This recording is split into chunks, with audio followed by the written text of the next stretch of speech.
About the wish of a third grader.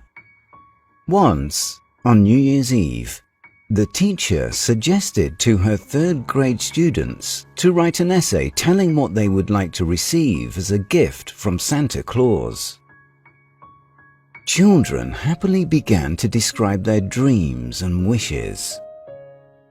Coming home from work, the teacher sat down to check the children's essays.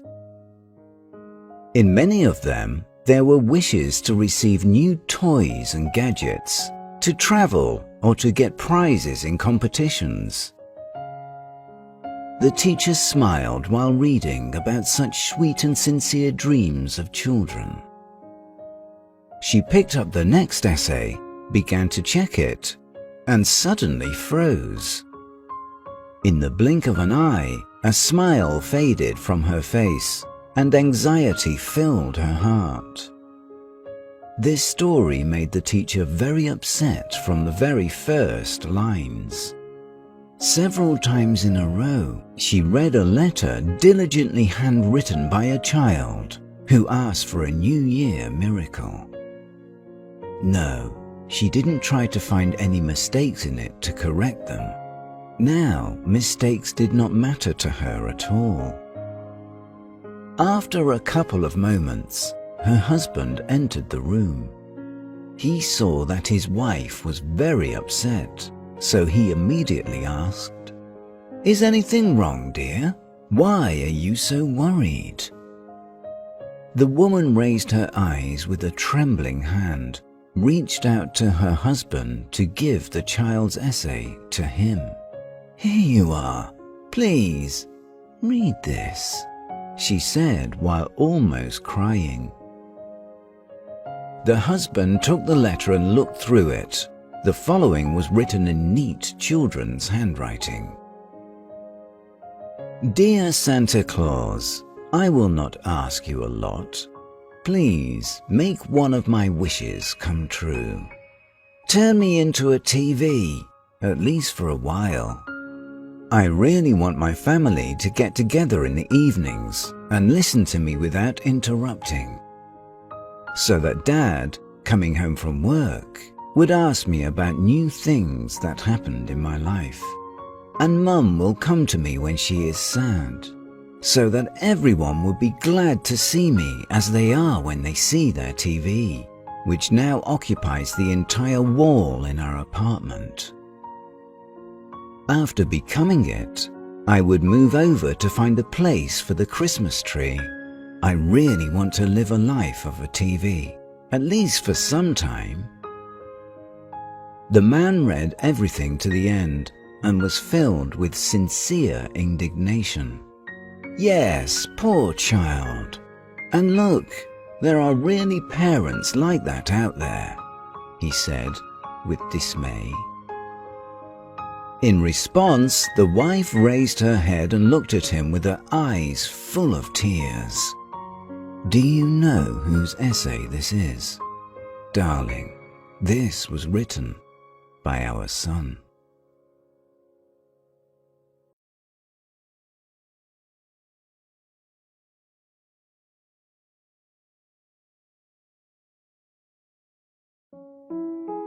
There was a very optimistic person working for one company. Whatever happened in his life, he always said to himself, "Good that it happened." Some of his colleagues were amused, others were kindly jealous of such optimism, and some were so annoyed and waited for fate to prove the opposite. His one good friend also worked for this company. One morning, when the man was going to work, he saw that friend on the other side of the street. A man called him out and waved joyfully to greet him. Responding to the greetings, a friend accidentally stumbled, fell down, and tore his suit. When both men were on the same side of the street, the friend was terribly angry. He looked angrily at the man and said, "You know, you ruined my costume. How am I supposed to show up at work like this? Go get me some new pants. I'll wait for you at the coffee shop." The man shrugged his shoulders and went to buy pants. And in his head, he thought, it's good that it happened. When the man was coming back from the store with new pants for a friend, he noticed that the area was in panic. Fire trucks were rushing along the road. People were running through the streets in panic. He looked up and saw thick smoke coming out of their office building and flames coming out of the windows. A man froze, watching all this. Suddenly, that friend approached him and was impressed by what had happened. He said, "You know, I am sorry. It's probably a good thing I fell down and tore my pants. Otherwise, I'd be there by now. I'm sorry for making you buy me new pants." The man said, "That's good too." A friend objected, "No, not at all. I shouldn't behave like that." The man smiled and said, "If you were not angry and didn't send me to the store, I'd be there now too." We never know how a certain event will affect our lives, so why not accept each of them, believing that it will bring us only good?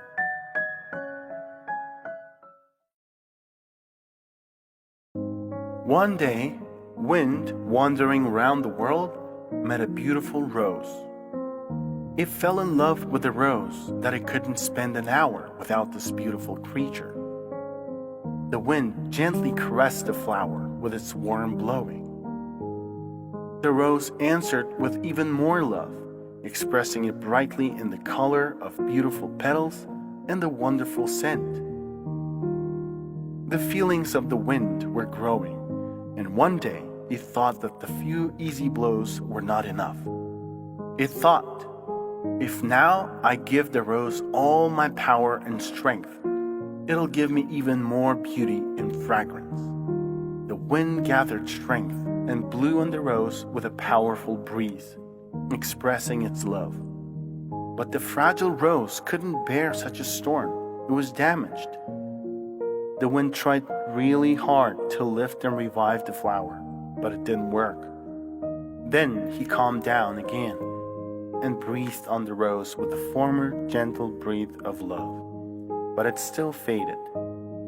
The wind got angry and screamed, "I gave you all the power of my love, and you just broke.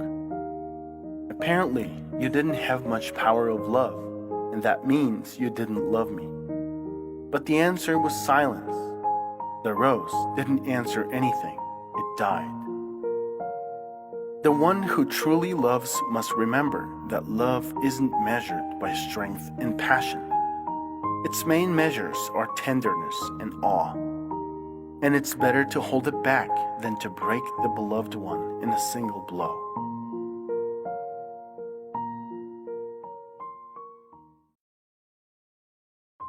A bird in manure.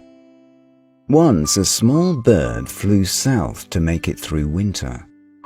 Its journey was long, and the bird was traveling through cold lands. It was waving its wings and fighting the frost and strong winds that made it lose its way. It couldn't keep this up for long. At a certain point, it became so cold that the wings of the bird froze and it could no longer move. It was paralyzed right in the air and began to fall to the ground from a great height. When the bird reached the ground, it looked around and realized it was lying in a large, cold field. There was nothing around, neither grass nor trees, where it could hide and keep itself warm. There was only empty frozen ground extending to many meters around. Poor little bird had nothing else to do but leave the situation to fate and get slowly frozen. After some time, the bird heard some steps and saw a big cow not far away. The bird was terribly scared and already prepared for the worst. The cow was walking right at it. The bird froze. The cow came very close and defecated on the little bird. The bird was terribly scared and almost decided that this was the end.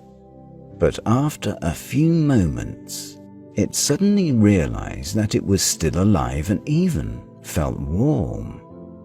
In a large cow patty, it warmed up in just a few minutes. The unexpected situation brought her back to life. After a while, the little bird felt so good that it started singing to express its great joy. The bird started singing a wondrous trill that was heard throughout the field. It was at that moment that a cat was running across the field. The bird's song made it stop. The cat immediately headed to the place where the sound came from to find a singing bird. Listening to the wondrous trill, the cat quickly found the spot where the bird was lying, dug it up and immediately ate it. In life, it is important to understand and remember a few things. Not everyone who does dirt on you is actually your enemy. At the same time, not everyone who helps you get out of the mud is actually your friend. Therefore, remember, when you feel good and warm, the best solution is to keep your mouth shut and not shout about your happiness to everyone.